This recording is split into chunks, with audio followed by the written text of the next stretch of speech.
Hello, everyone, and welcome to another episode of your favorite sports show anywhere in the world. It's the Sports Lounge, courtesy the stables of the one and only ELEGBETE TV. My name is Ayotunde Onabolu, and I'm sure you're shocked what is going on here. Well, we just decided to add a little twist, a little flavor to it. You know what I'm saying? Yeah, I'm the NBA man, but I'm not alone. Trust me, we've got a team of excellent experts when it comes to their individual fields. And let me quickly introduce them. First and foremost is the man who, I don't know if he was born with stats in his system. Precious Omosue is right here on the show. Precious, say what's up. Yeah, hi, Ayo. Good to be here. Thank you very much. And then a Formula One expert. I'm not sure he drives cars as wickedly as he analyzes the sport of Formula One. Francis, isn't it good to have you on the show again? Thank you so much, Ayotunde. Alrighty, and of course, this guy is my boss. When I say he's my boss, believe it. He's a football lover. He's supposed to be the host of this show, but for some PDP things, you know. Bami Jojo, good to have you on the show. Lunchtime. Thank you so Yeah, much. and of course, the boss of all bosses. Oh my goodness. Esiogene Matthew Edafe, the brain behind the ELEGBETE TV concept and radio, by the way, is also very much here. Boss, you're the man. I salute you. Thank you very much, Ayotunde Onabolu. And I think you're the man too. You know that. And let's not make it look like it's just us. And you sounding like you don't know anything. He knows. It's all good. I appreciate all of that. And what should we expect on the show today? Well, Bundesliga was in action on Saturday and, of course, on Sunday. Allow me to say it was match day 2 of the coronavirus episode of the Bundesliga. A lot of talking points around that one. We'll be getting all the stats and accurate stats and issues arising from that second weekend of action in the Bundesliga. Of course, Francis will be letting us know exactly what the latest is in the world of Formula One. Who's moving where? Which cars are doing things to their engines? What should fans of Formula One expect when the action gets back on the tracks? We'll be going, and there's an interesting discussion. I won't let the cat out of the bag just yet, but we'll go straight into the action. Bamiji, tell us exactly what happened on quote-unquote match day 2 of the coronavirus edition of the Bundesliga. Well, thank you very much, Ayo. But just like you said, it's the second week. And even though people were not as, excited as the first week of the football coming back, but the game still went on. And those of us that really were expecting football to come back, we still followed up through. There's one amazing thing I want to note from this second week. I think it's a trend that continued from the first week. There were more away victories for the German teams, for the teams playing away this second weekend. And I think it's down to the fact that there are no fans. So I think that's one interesting to know, that the lack of fans are making away teams probably win more in this post-coronavirus football. Anyway, there were some very good victories for Dortmund, beating Wolfsburg 2-0. And the 2 goals were scored by their 2 fullbacks, who are quite making a name for themselves. I mean, people are beginning to notice them. Before coronavirus, we were all talking about Trent and Robertson, but now there's a lot of talk about Rafael Guerrero and Achraf Hakimi. Also, Bayern Munich won 5 goals. Alphonso Davies, another fullback, was making a very good name for himself. So it's basically, this second week just put a lot of spotlight on the fullbacks in the Germany league. And the question has been arising that, what about these fullbacks in Germany? They are also very good, aren't they?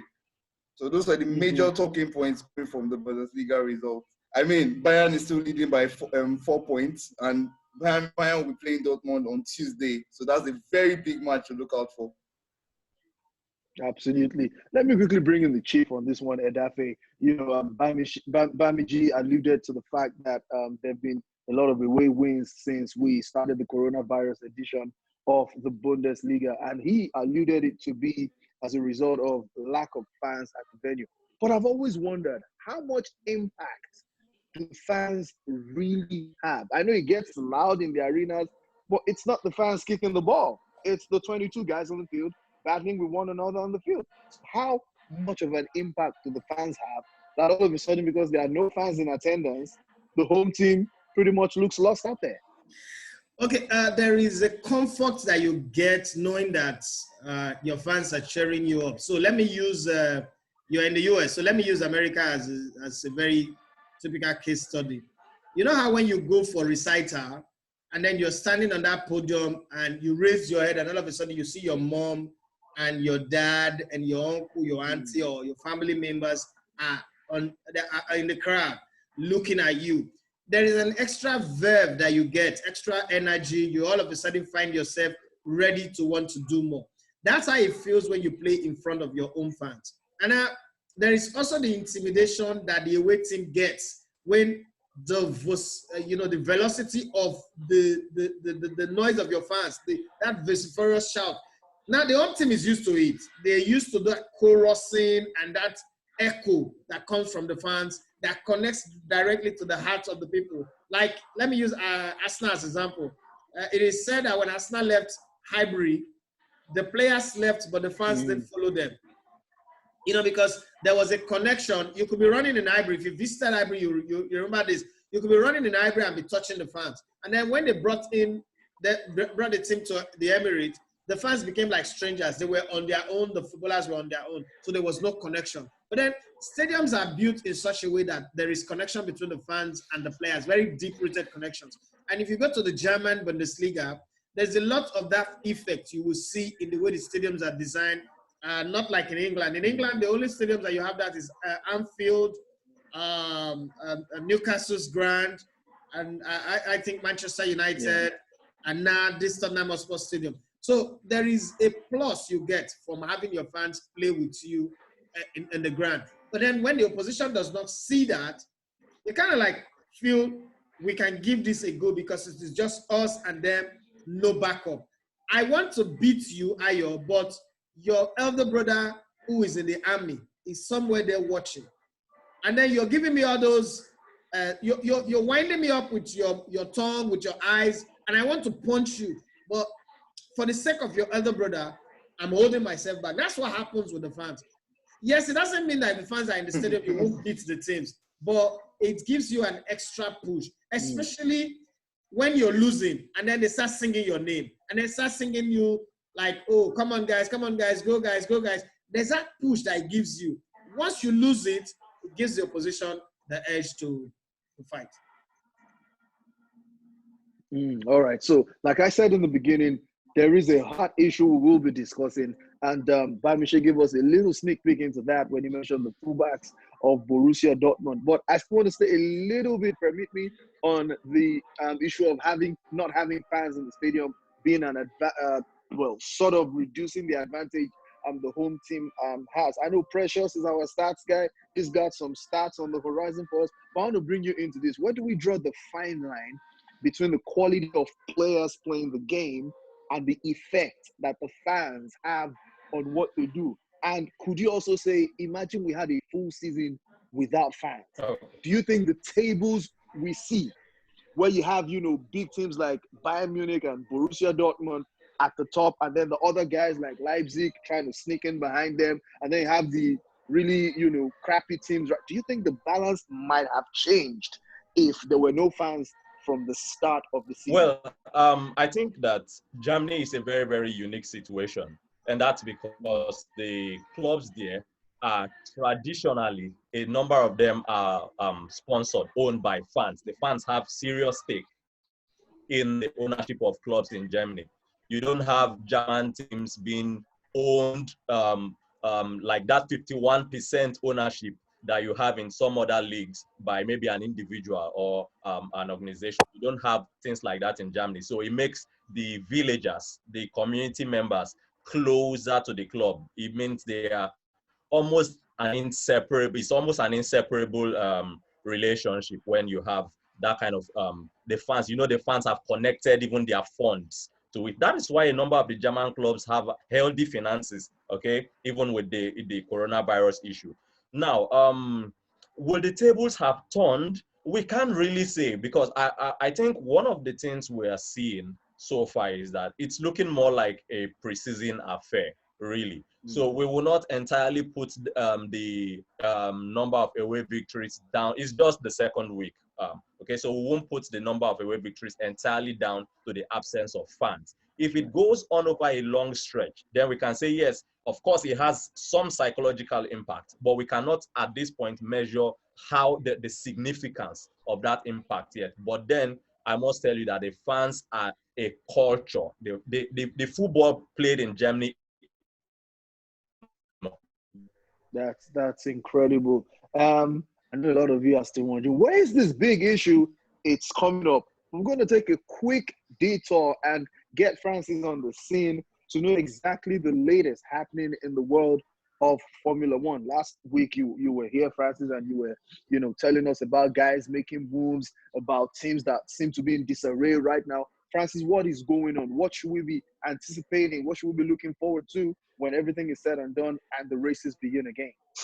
Okay, so there's this buzz that is going on right now in the Formula One world. Exactly what you are trying to say, Onabolu, when you said you asked Precious just now, how is it going to be? Will the table change in Germany now that the fans are not in this field of play, like on the field of play? But however, in Formula One, the drivers are not exactly driving the real cars. So there is this visual reality is now taking shape for all the races. And today was the Monaco Grand Prix, which was, visual. But something strange is going on. Relating it to what you just said, what you just asked, Precious. George Russell, who relatively scores no more than 20 points in a usual season, because he races for one of the lower manufacturers, engine manufacturers, has won 2 races back to back in a row, showing people that Lewis Hamilton is not the only driving god. There are other gods. This is not Olympus. This is not like Ogun State, where we have like many other gods, and we can all battle together and we can choose whoever we want to pray to. So George Russell he's coming second. Lewis Hamilton is not even on the chart. He's not even racing. Other people, Esteban Ocon took his seat. But then these guys are showing that given the same cars, they can do exactly the same thing that Lewis and the rest of the other super seemingly gods of driving are doing. And that is one of the things to be questioned. It's also showing that, there's a possibility to race in 2 contests, because Leclerc's younger brother also raced today. He raced for F2, visual reality, and he won there and came to Formula One, F1, and came 5th. His brother beating him on that one in 3rd. However, the whole market is shaping up. Ferrari has a tight squad now with Leclerc and Sainz. I spoke a lot about that. If you missed that, I can't talk about that here. Please go to last week and follow us up. And McLaren is doing such a wonderful job. I expect that by next year, 2021, when McLaren gets that engine, that Mercedes engine, and they have Ricciardo in that seat with Alex Albon, that team is going to be fire. So, for next season, we're expecting a lot of fire teams. This time, I don't think it will be only Mercedes next year. I think McLaren, who is, an offspring of Mercedes, will be in the chase, 1. And then 2, Ferrari 2, would also be buzzing. So Red Bull 2 and a whole lot of other teams. So you're trying to say now that unlike the previous years where Lewis Hamilton and Mercedes have dominated the sport of Formula One, the very next season is going to be close. What's giving you such confidence? Are new designs coming out? Are drivers all of a sudden better than they were? Or is Mercedes slowing down on their designs? Or have those other guys caught up with them in terms of the quality of the cars that are going on the racetracks? So new design. There's a new design. We talked about that some seasons ago, about like 5-6 seasons ago, before the whole epidemic. And then there's a new design for specifications of 2021 cars and regulations, yeah, to help reduce the drag, increase down drag, and help the chasing cars to do a better job at chasing and give us the fans more entertaining views and slipstreams and all that. I have explained all this previously. But then the driving setup now, pairing Leclerc, Ferrari pairing Leclerc with Carlos Sainz is like pairing Lewis Hamilton with Schumacher or somebody. These are young guys that are bent on showing that they have got what it takes. Now moving Carlos Sainz from McLaren to Ferrari is an incredible thing. That's like a step forward. Now this guy is awesome. His team would love him and they would move in tune with him. So I'm looking at that scenario, not basically the numbers. Now Ferrari would definitely have their numbers tight, but looking at the story behind it, the story sometimes tells the reality of what's going to happen. And aside from that, Mercedes is not slowing down. They are still awesome. But I think that the story of other guys, Ricciardo would have a bad car. Not an optimum car, if I should put it that way, and will still do magic on the field. He hasn't been in a good seat as that of McLaren with a Mercedes engine. And Ricciardo is very tricky at overtaking at corners. He's very dangerous. He's the most dangerous at corners. He's next to you, you should be scared, just as you are scared of Lewis Hamilton. But then with all this, that's why I'm using all these scenarios to say it's going to be tight next season. I'm not saying Lewis Hamilton is not going to get it because he's determined. He's the goal and the gist of football, but he's going to, make everybody. As in, it's going to be really tight. Hello, Ayo, sorry, yeah. I do have a question for Francis. Go on. Considering the fact that football is back together, Formula One, I think there should be more advanced plans as to when they're coming back. It seems like there's no real plan in sight for when they're coming back. It's not as much as a contact sport the way football is, and football is back. So what about Formula One? So for Formula One, the advanced plan of Formula One, which you guys cannot do where you are, is the visual reality, which is you need to go on YouTube or Twitch TV and see exactly what happened today. That race seemed like it was original. You need to see Leclerc sitting in his room. The other day, Leclerc's girlfriend was at the door for 25 minutes knocking, and he didn't hear her because he had 4 screens around him like this. When you are overtaking him from this side visually, from the right side visually, with the screen on this side, he can see you. He knows who is coming. So that is the advanced technology that had been put in place already in preparation for something like this, and it came in handy. But aside from that, they are trying to also look at, yes, they want to bring it back to reality, but they're trying to look at, make sure that, they keep the team safe, because, some of the engineers have tested positive in the past few weeks. So they're trying to keep the team safe, the racers safe, and still keep everything in check. They will come back. Can I add something here, Ayo? Yeah, sure. Okay, go ahead. Mamiji, you are talking about the advanced plan. Let's not forget that not every country have opened their airports. Right. With the Formula One, there is a lot of traveling, logistic-wise, seaports and airports. So it's not like in club football where you are playing in this country, so you're traveling within your country, you are in the stadium and all that. With Formula One, you travel from Hanoi to London, from London to Singapore, from Singapore to Brazil. And all of these countries, the level of volatility in terms of the coronavirus is different. One country might be safe, and then the other country is not safe. So let's say you go and do the Brazilian Grand Prix where the surge is very high right now. It is not possible for you to move from Brazil and go to Singapore where the system is low. So, and then the team that is coming, you can't quarantine all of that, the equipment, the personnel, for 2 weeks, which means you disrupt the race again. And I think because I was listening to, now Francis had made me addicted to Formula One, so I had to follow.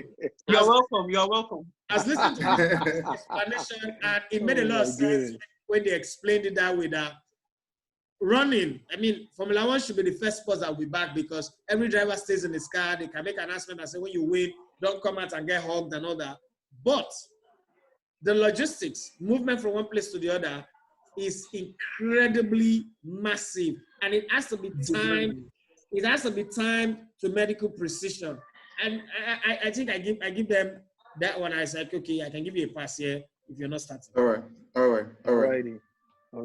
So since we're talking about still talking about the effects of COVID-19 and how it's affected, the resumption of this sport, let me quickly just chip in what is happening in the NBA right now. I think it's good news for fans, because come July, the current season, the 2019-2020 season will be concluded, because the NBA kind of has concrete plans with their television partners, ESPN, to use their facility at Disney World in Orlando to host the rest of the season. What we don't know, however, is whether all the remaining regular season games will be played, or they'll go into the playoffs format to take and all of that. But one thing we do know is that place is massive.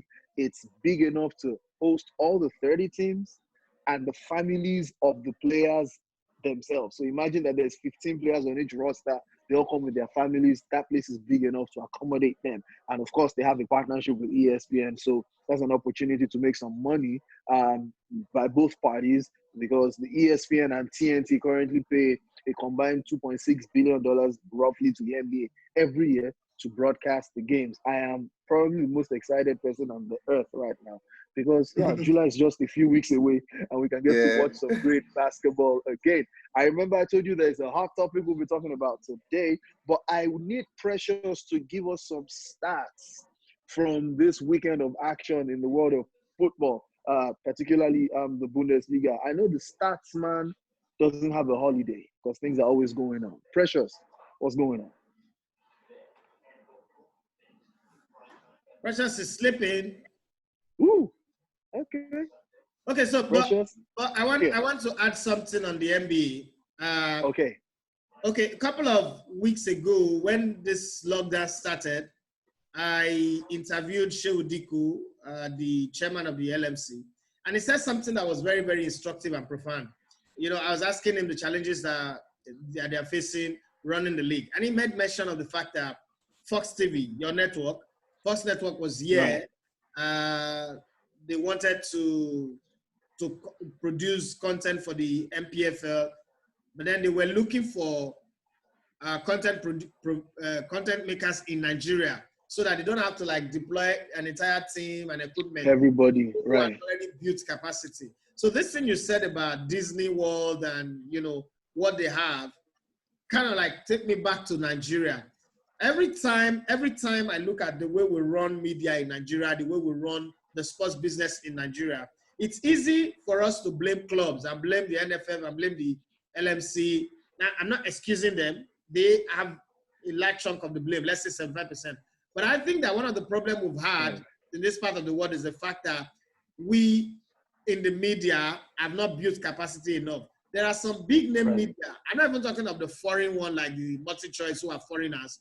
I'm talking of Nigerian-owned medias in the sports industry who have refused to build capacity to be able to do turnaround production of matches and content that they need. Especially, look at what Francis said about Formula One.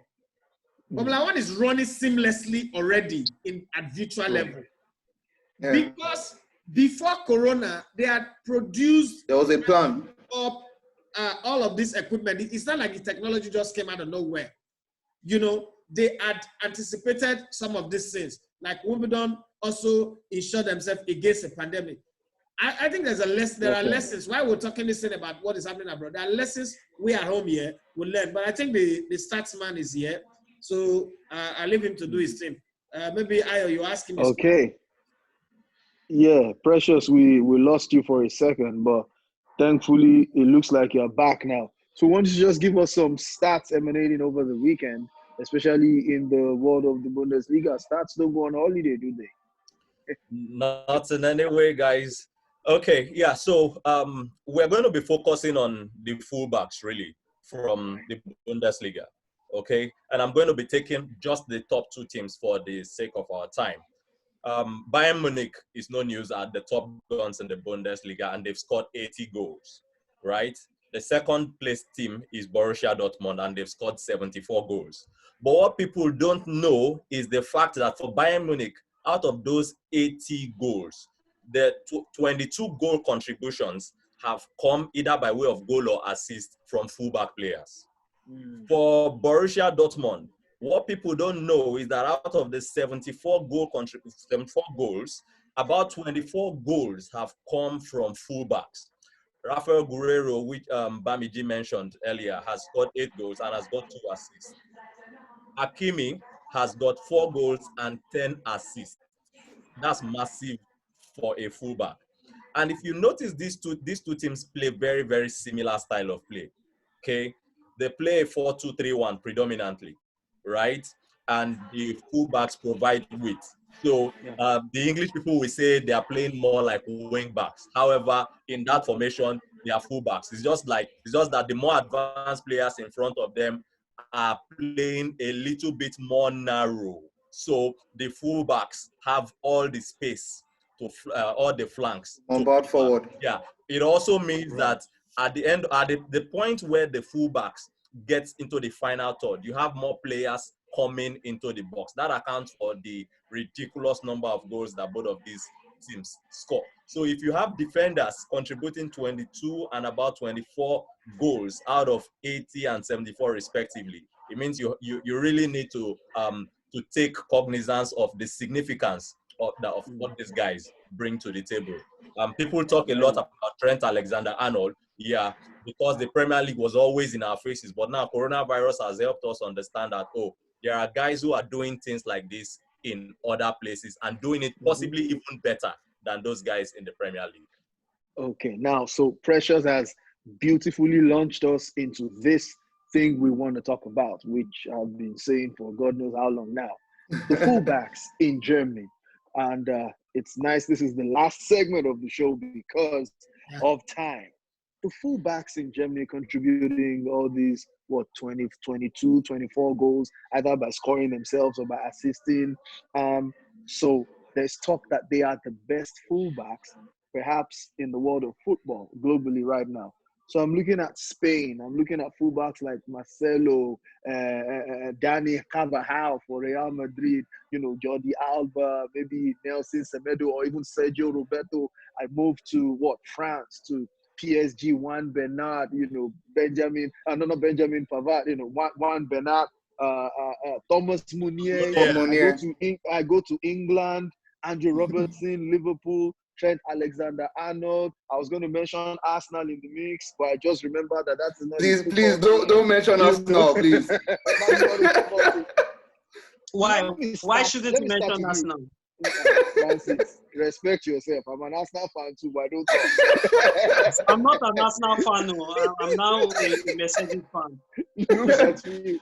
So my question is, are the fullbacks in Germany really the best in the world, or could it be as a function of the kind of opposition these guys, because the statistics according to Precious absolutely give credit to Borussia Dortmund and Bayern Munich. What of the other teams? How are the fullbacks playing?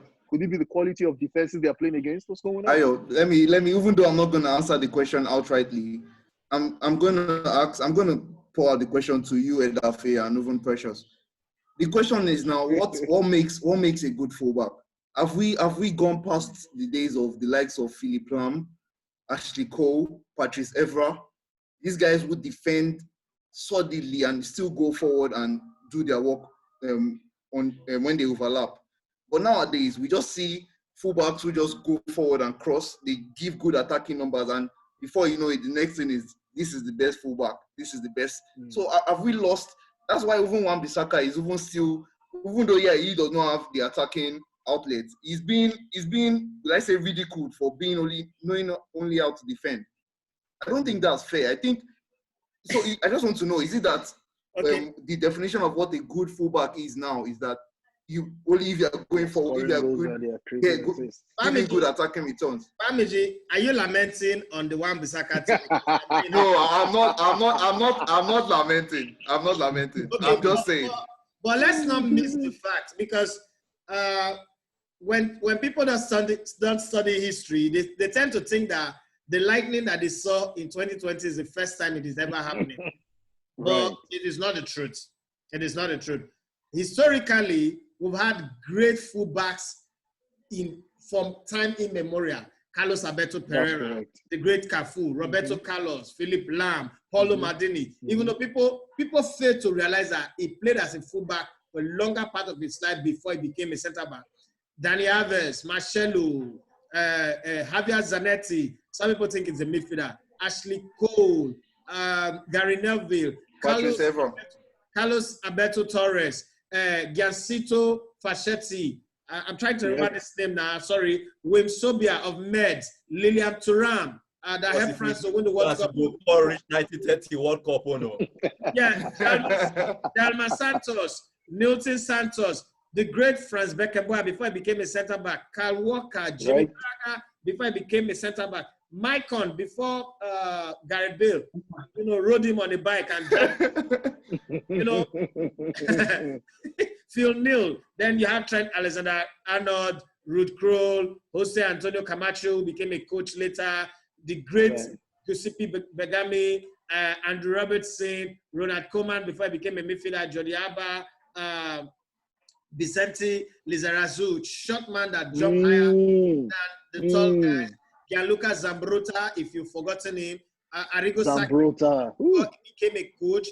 Tarcisio Bognucci, Patrice Evra, the Vonik guy. Sometime in the career of Frank Rijkaard before he became a midfielder, Sir Bobby Moll. Even Arsene Wenger was a fullback at some time in his career. Fabio Cannavaro, David Alaba. I could go on. Alessandro Marcel Desailly, Alessandro Nasta, Antonio Cabrini, Andres Bremer, the guy who won the World Cup for Germany in 1990.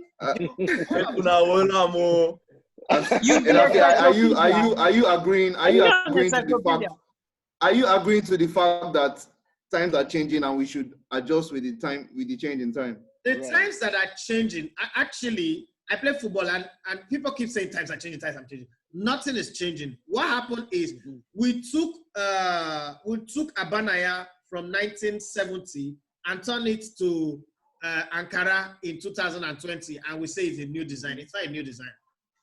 Fullbacks have always contributed to go. Go back and watch the tapes of Brazil winning the World Cup.